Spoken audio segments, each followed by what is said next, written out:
On l'appelle le jour le plus long. Ce jour-là, les milliers de navires qui parsemaient la Manche dans l'aube naissante du jour J en 1944 formaient un spectacle impressionnant. Les armées des États-Unis, de la Grande-Bretagne et du Canada, rassemblées dans la Manche, allaient ce matin-là débarquer sur les côtes normandes pour libérer l'Europe. Un événement qui allait totalement changer le cours d'une guerre longue et coûteuse. Jamais dans l'histoire du monde, une telle armada n'avait été déployée. Le seul événement plus impressionnant que nous puissions imaginer est une immense armée descendant des cieux pour libérer la planète Terre. Un spectacle que seule la science-fiction est capable d'imaginer. Mais aujourd'hui, nous allons apprendre exactement comment cette invasion va avoir lieu pour mettre un terme à la plus longue des guerres.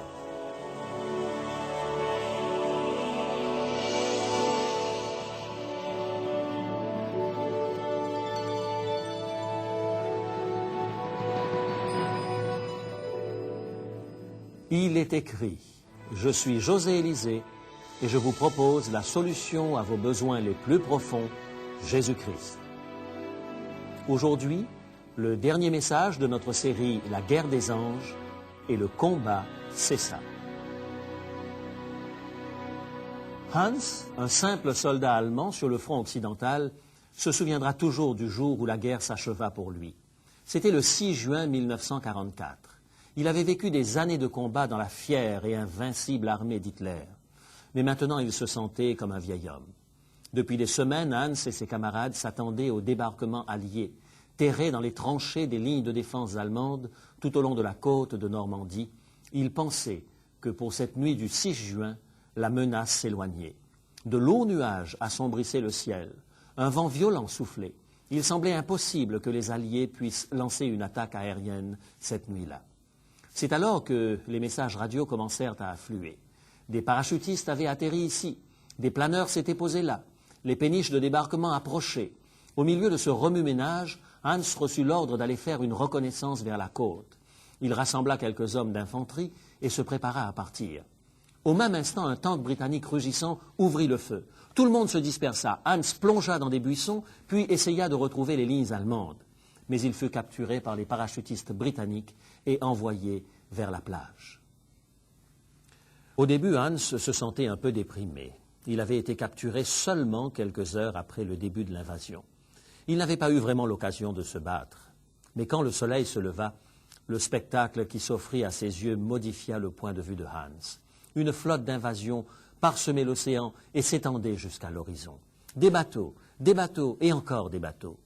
Sur la plage, Hans vit en un flot ininterrompu des troupes, des armées, des tanks, des munitions et des véhicules que l'on déchargeait. Il semblait ne pas y avoir de limite. Qui aurait pu résister à un tel assaut? Hans poussa un soupir de soulagement et se dit qu'après tout, il avait de la chance. Il était évident qu'au jour J de 1944, il n'y avait vraiment qu'un seul côté où se trouver en sécurité, celui de l'armada alliée se déversant sur l'Europe. N'avez-vous jamais eu le sentiment d'être dans votre vie personnelle engagé dans une guerre, un long conflit? Ne vous êtes-vous jamais senti épuisé par la souffrance qui en ce monde ne semble pas avoir de fin? Vous êtes-vous déjà demandé comment tout cela allait finir, si tant est que ça doive finir un jour? Dans cette série, nous avons parlé d'un conflit cosmique qui a débuté par une guerre dans le ciel. L'ange Lucifer commença sa rébellion contre Dieu et l'a poursuivi sur notre planète. Lucifer, ou Satan, essaya de mettre en place un système de gouvernement autre que celui de Dieu. Le résultat a été un désastre que tout l'univers peut voir. La lutte entre le bien et le mal se poursuit depuis des siècles dans notre monde. Le plan de Dieu est de montrer que sa méthode d'amour, d'équité et de liberté est la meilleure pour toute l'humanité. Satan, lui, cherche à contraindre les hommes à entrer dans son plan qui débouche sur la cruauté et l'autodestruction. Parfois, nous voyons triompher l'amour de Dieu. Nous le voyons dans la vie de Christ, particulièrement lorsque l'Église de Christ répand la grâce et l'amour dans le monde. Mais parfois, la cruauté semble prévaloir. Les innocents sont maltraités et la foi est piétinée. Et comme nous l'avons déjà vu dans une autre émission, même l'Église peut se corrompre et devenir tyrannique. Nous nous demandons alors, est-ce que ça ne finira jamais, vraiment jamais? Comment ce conflit aussi vieux que le monde finira-t-il? Allons-nous devoir faire face au péché et à la souffrance pour toujours? Ou bien l'amour finira-t-il par prévaloir une fois pour toutes? J'aimerais aujourd'hui vous annoncer une bonne nouvelle. La fin de cette guerre est le nom du vainqueur. Je vais vous parler de l'invasion la plus spectaculaire jamais vue. Concentrons-nous maintenant sur la fin de la plus longue des guerres. Qu'arrivera-t-il lors de la dernière bataille entre le bien et le mal? Le livre de l'Apocalypse nous en brosse un tableau saisissant et encourageant en même temps. Le dernier coup de Satan qu'il essaye de porter contre Dieu marque le début de sa fin sur cette terre, car il ne va pas capituler sans combattre. Le livre de l'Apocalypse, au chapitre 12 et le verset 17, nous donne un aperçu de cette dernière bataille, de cette crise finale, de ce combat entre le bien et le mal. Apocalypse, chapitre 12 et le verset 17. Et le dragon fut irrité contre la femme, et il s'en alla faire la guerre au reste de sa postérité, à ceux qui gardent les commandements de Dieu et qui ont le témoignage de Jésus. Dans le livre de l'Apocalypse, une femme pure représente l'Église, celle des croyants fidèles. Le dragon ou Satan est irrité contre la femme, l'Église. Pourquoi? Parce que l'Église est le corps du Christ sur la terre. La véritable Église accomplit l'œuvre du Christ. En frappant l'Église, Satan atteint son rival, son adversaire, Jésus-Christ. L'irritation de Satan date de l'époque où il voulut usurper le trône de Dieu. Déjà dans le ciel, il devint un ange rebelle, plein de ressentiment. Il était plein de colère lors de la première guerre dans le ciel, rempli de colère parce que lui et ses anges furent chassés du ciel sur la terre, rempli de colère lorsque Christ l'a vaincu à la croix, rempli de colère parce que le plan du salut se réalisait en dépit de ses efforts pour l'en empêcher. Satan fut irrité tout au long du Moyen-Âge quand les groupes de croyants éparpillés un peu partout gardèrent la foi et continuèrent d'adorer Christ. Il fut irrité quand les persécutions qu'il inspirait ne réussirent pas à éradiquer la foi de dessus la terre. Satan est en colère depuis longtemps, et il ne cesse de l'être, irrité de plus en plus. Chaque fois que ses plans échouent, sa colère s'amplifie. Chaque fois que l'Évangile conquiert un nouveau territoire, il entre dans une rage folle. Mais le moment vient où la colère de Satan atteindra son paroxysme. L'Apocalypse nous dit que Satan, le dragon, sera irrité contre la femme et contre le reste de sa postérité. Qui est ce reste de la postérité de la femme? La Bible appelle le reste ceux qui demeurent fidèles au temps de la fin. C'est la dernière Église, le dernier carré de fidèles croyants sur la terre. Ils sont identifiés comme étant ceux qui gardent les commandements de Dieu et qui retiennent le témoignage de Jésus. Satan est irrité contre eux. La rage du désespoir, c'est sa dernière chance. Il sait que l'histoire du monde tire à sa fin et que son temps est court. Il jette ses dernières forces dans la bataille contre Christ. Le dragon sort pour faire la guerre au reste de sa postérité, au dernier groupe de croyants. La guerre qui débuta dans le ciel explosera de façon dramatique sur cette terre, juste avant la fin de l'histoire, juste avant que Jésus ne revienne. Satan essaiera d'attaquer ceux qui demeurent fidèles au Christ. Le chapitre 13 du livre de l'Apocalypse nous décrit la guerre du dragon contre les saints. Ce dragon prononce des blasphèmes contre Dieu. La haine de Satan contre Dieu est maintenant visible au grand jour. Il rassemble ses forces pour l'assaut final. Un grand nombre d'individus font allégeance au dragon, ou Satan, et l'adorent. Mais un autre groupe ne se laisse pas berner par ce puissant personnage. Il refuse de se laisser entraîner par la foule qui suit la bête. Le livre de l'Apocalypse, au chapitre 14, verset 12, identifie clairement ce groupe. Voici comment les fidèles disciples de Jésus sont décrits. Dans Apocalypse, chapitre 14 et le verset 12.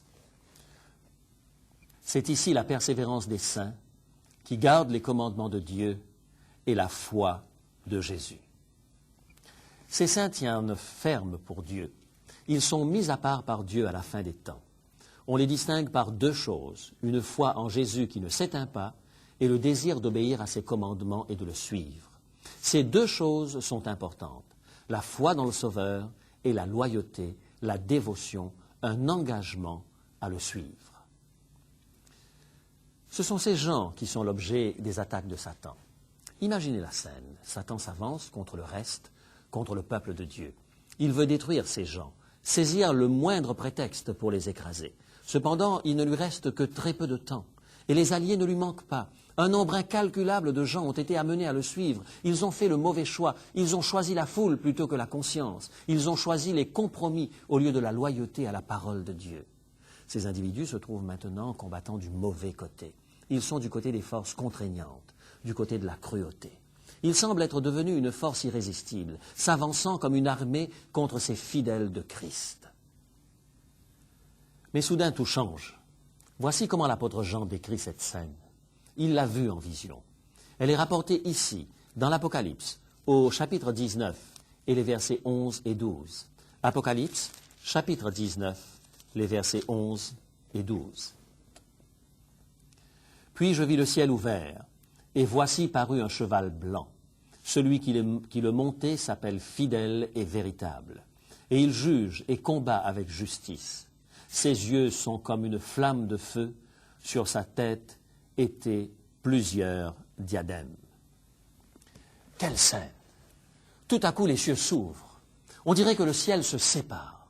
Quelque chose de glorieux et de majestueux jaillit de l'éternité et entre dans le temps.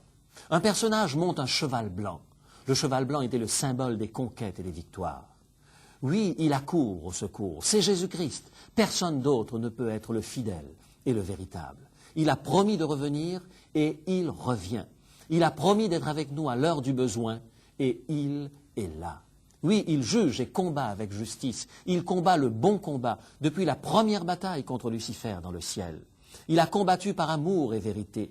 Il a démontré que la voie de Dieu est la meilleure. Maintenant, il est prêt pour la bataille finale. Rien ne peut plus l'arrêter. Ses yeux sont comme des flammes de feu.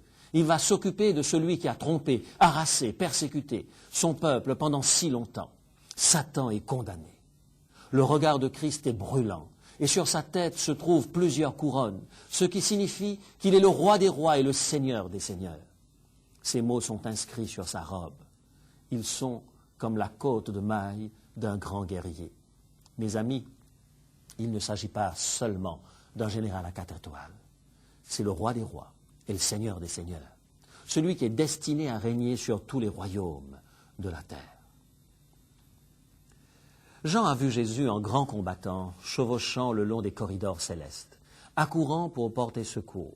Lisons comment Jean le décrit dans Apocalypse, chapitre 19, les versets 13 et 14. Apocalypse, chapitre 19, les versets 13 et 14. Il était revêtu d'un vêtement teint de sang. Son nom est la parole de Dieu. Les armées qui sont dans le ciel le suivaient sur des chevaux blancs, revêtus d'un fin lin pur blanc. Le vêtement de ce grand guerrier est couvert de sang, parce que le sang est un symbole de délivrance, parce que Jésus a déjà gagné la guerre sur les forces du mal à la croix, quand il a versé son propre sang. Là, il a gagné le droit de venir au secours des êtres humains faibles et pécheurs. Il a gagné le droit d'être notre sauveur, notre héros. Il a gagné le droit de nous arracher aux griffes de Satan, qui prétend que tous les êtres humains déchus lui appartiennent. Le vêtement du guerrier est couvert de sang, et son nom est la parole de Dieu. Jean, l'apôtre, a appelé Jésus la parole de Dieu. Jésus est la parole faite chair. Jésus est, sous forme humaine, l'expression de ce que Dieu est. Mais cette fois-ci, il ne vient pas sur cette planète comme un bébé dans la mangeoire de Bethléem. Il ne s'agit pas d'une incarnation, c'est une invasion. Jésus est accompagné d'armées d'anges montés sur des chevaux blancs, revêtus de fin lin blanc. Il n'est pas étonnant que l'apôtre Jean ait eu l'impression que le ciel s'ouvrait, laissant apparaître sa gloire. Jean décrit les événements suivants en termes symboliques. Une épée aiguë sort de la bouche de Christ, et de cette épée, il frappe les nations. Qu'est-ce que cela signifie? Rappelons-nous que la Bible nous dit que toute la création a été appelée à l'existence par la parole de Dieu. Dieu parle et la chose existe. Ce Seigneur peut combattre de la même façon. Il n'a besoin ni d'une puissante artillerie, ni de bombardiers pour bombarder ses ennemis. Il lui suffit de commander. Sa parole cloue le dragon et ses armées sur place. Sa parole libère les fidèles des griffes de l'ennemi. Satan et ceux qui ont choisi de le suivre sont jetés dans un étang de feu et consumés. La terre est purifiée par ce feu et complètement renouvelée, libérée de la souffrance. Voilà comment s'achève la plus grande guerre. Voilà comment le diable et la mort sont finalement vaincus. Voilà comment, pour les croyants, commence la vie éternelle, celle qui vaut véritablement la peine d'être vécue éternellement, dans un lieu où l'amour et l'équité règnent sans obstacle. Mes amis, Jésus va gagner le combat. Il accourt à l'aide. Aucune puissance infernale ne pourra lui résister. Jésus va remporter la victoire. Le monde peut nous sembler bien sombre en ce moment. Nous avons l'impression que la cruauté l'emporte, mais Jésus va vaincre.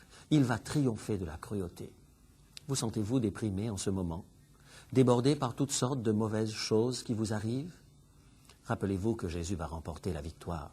Il va faire toutes choses nouvelles. Vous sentez-vous abattu, pris au piège des circonstances? Souvenez-vous, Jésus va triompher.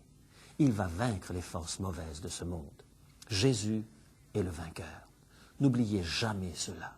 Sur la croix, il a remporté la victoire la plus difficile. Il revient pour prendre avec lui ceux qu'il a sauvés par ses larmes, sa sueur et son sang. Il n'abandonnera aucun croyant. Il est déterminé. Ses yeux sont comme des flammes de feu. Son vêtement est trempé dans le sang.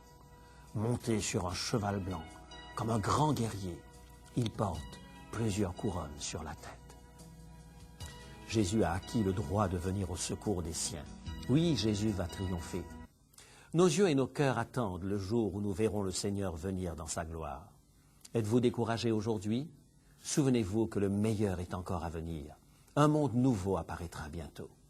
L'un des auteurs chrétiens qui a le plus écrit sur cette période à venir, Ellen White, nous trace un tableau de ce qui sera après la grande victoire de Christ.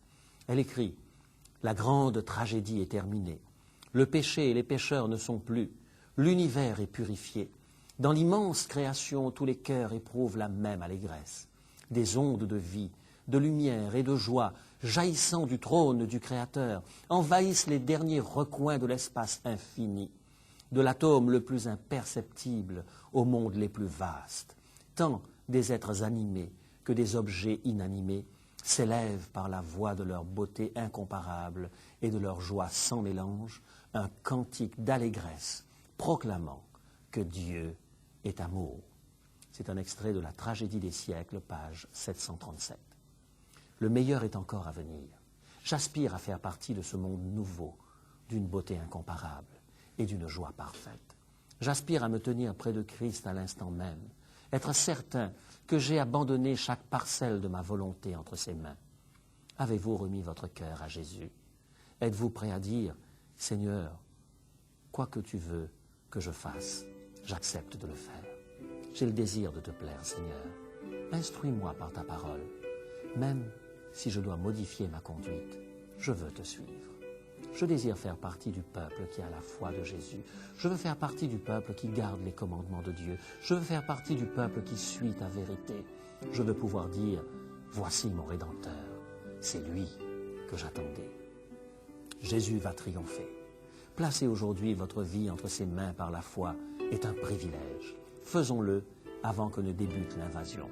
Le jour vient où il sera trop tard. Peut-être êtes-vous déjà chrétien, mais vous découvrez que la fidélité aux commandements de Dieu caractérise des fidèles des temps derniers et qu'il nécessite des réformes dans votre vie. Allez-vous dire « J'irai là où tu me conduiras » ? Pourquoi ne pas le dire maintenant, alors que nous prions? Notre Père, merci pour l'assurance que tu nous donnes que ce combat se terminera par ta victoire. Merci pour le don de Jésus qui a donné sa vie pour des pécheurs. Merci parce que Christ est vainqueur pour nous. Nous mettons notre foi en Jésus et nous nous plaçons sous la bannière du vainqueur. En son nom, nous te prions. Amen.